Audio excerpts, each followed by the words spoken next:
Okay, so this quick tutorial is going to show you how to create a discussion board on Moodle so that students can post both thoughts and files from prompts that you give them, and they can also respond to each other. So it's pretty simple. I've already got editing turned on as usual. If not, remember, go up here and make sure that you turn editing on first. And then we're going to choose add an activity or resource, and we're going to choose forum. Once we choose the forum, now we're going to get to name it. I'm going to just call this Introduction to Forums. But remember, this is a discussion board. Again, you can put a description here if you want.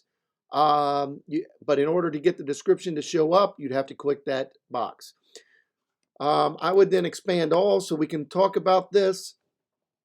Pretty much, I recommend that you use the standard default settings, other than if you want to grade it, and you can dump it into the correct category if you've got your gradebook set up.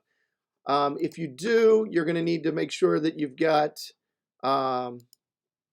one of these chosen.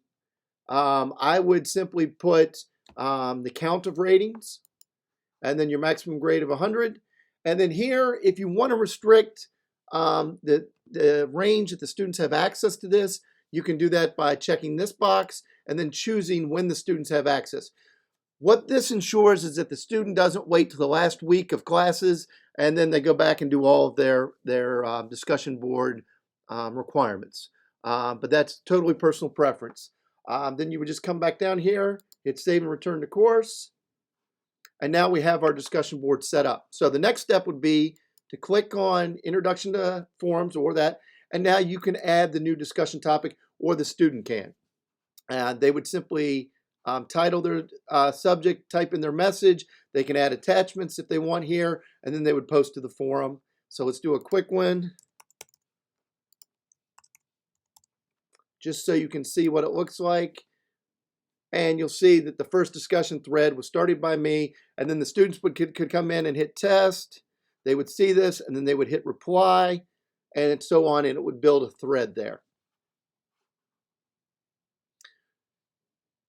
All right, so if there's any questions, as always, please don't hesitate to contact me at butcher.c@lynchburg.edu.